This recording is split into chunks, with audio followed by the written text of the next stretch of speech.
After failing to obtain love and money, we find our protagonist, Stefhany, deciding to go after the only other goal she's ever had: absolute power. In the beginning, there was nothing. The world lay empty. There was only darkness. And from that darkness came Stefhany.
Using the power she discovered from her self-actualization book, she tamed a world she could call her own. With her might, she flattened the terrain entirely. She named the surrounding regions Thorp Hatramodir, which is Old Norse for the village of New Hopes. Utilizing her newfound power, she sculpted the land to its perfect form, taking command of lightning, but also the tectonic plates of the earth itself, shaping it to her whim and summoning the volcanoes from the depths. It's with these volcanoes that she fashioned an island away from the main landmass, and it's from this island where she will run her empire. Before retiring here, she crafted a river to separate the northern territories from the southern wilderness. That's where the horsies will live. But after conjuring the herds of woodland animals, after calling forth the vegetation of all types, she looked around and saw her world was a little too warm and inviting. She wanted subjects to move here, yes, but still to understand that this was not a land that they could call their own. This was her land, and to leave her mark, she called down a great meteor as a reminder of both her unrivaled power and the fragility of life for those who might stand against her. This site is a promise, yet a threat. And this crater would be ground zero for the capital city, Billiamsburg, named after a man she once knew.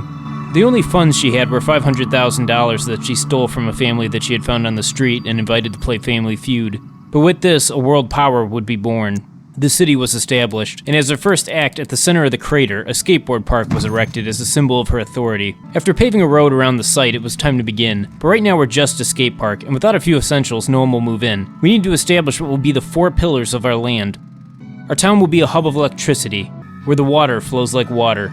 It will be a safe place, but only for this half of town, which will be where the wealthy live. Stefhany has decided to take some inspiration from Charles Dickens' Tale of Two Cities, but more on that later. For now, it was time to decide what the last pillar should be. Would we be an educational capital of the world? Perhaps a place where medical breakthroughs occur? Would we be an example of excellent fire safety? But to Stefhany, the answer was clear, so a second skate park was established, and now our town was ready for growth. Immediately after this, our chief safety officer complained that we had nowhere to throw people in prison. We currently have a population of 0, so he's a bit ahead of himself, but he's got the Billiamsburg spirit.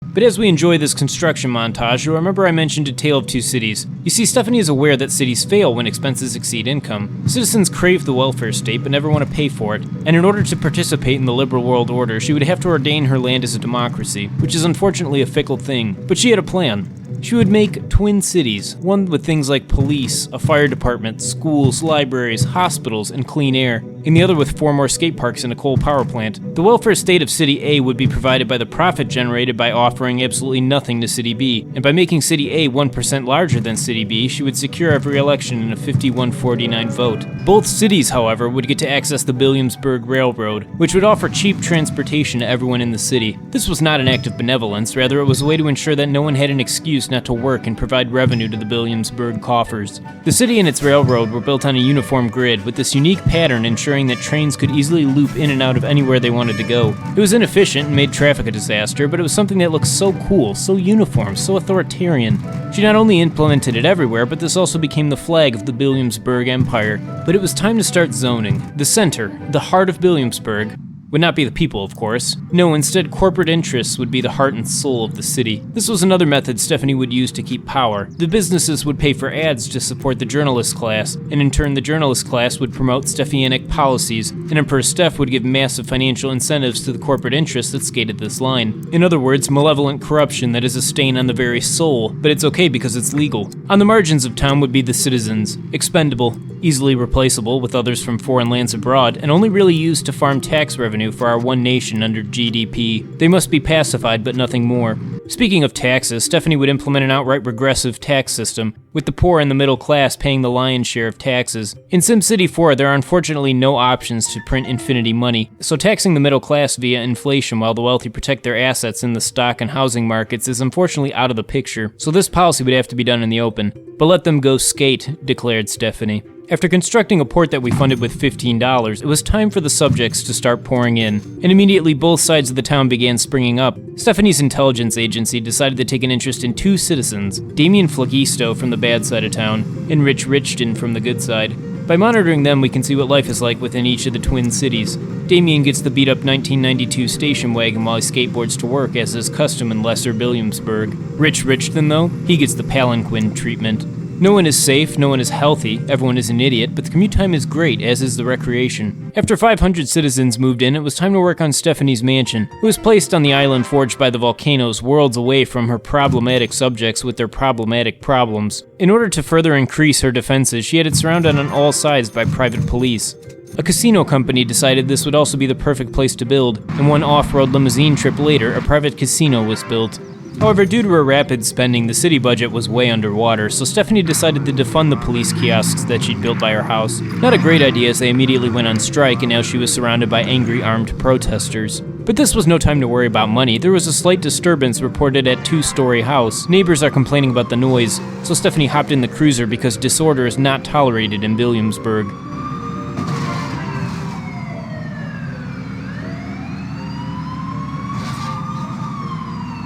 Perhaps utilizing our fire department to start a car wash on a busy 4-way intersection could solve our financial woes. Things were so tight, Mayor Stefhany had to resort to driving a school bus after hours to make ends meet. You got little Bing to school on time, and he's safe and sound, ensconced in his classroom learning who knows what. His parents are very thankful. They want you to build a private school in Billiamsburg. Why? What's wrong with our government schools?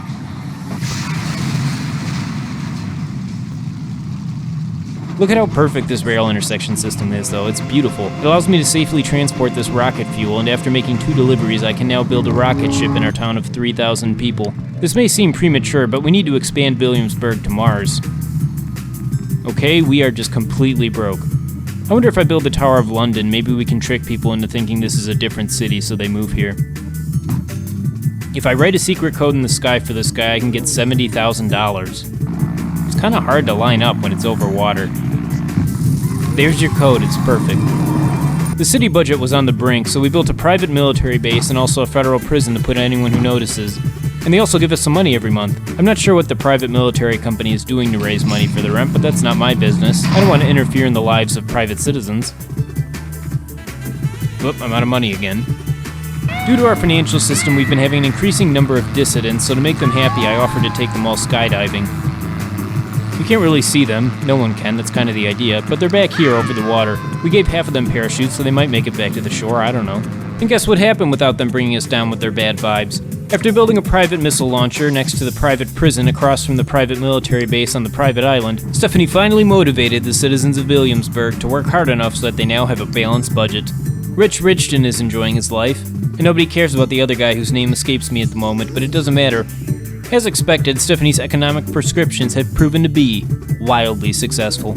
With a balanced budget, it truly was the best of times and the worst of times. And that's where we'll end this chapter in the saga of Stefhany. Let me know if you'd like to see more of Billiamsburg. We have a lot more space that we can use up if there's interest. But until next time, I hope you learned a valuable lesson of what never to do if you're ever working in government. Stay hydrated.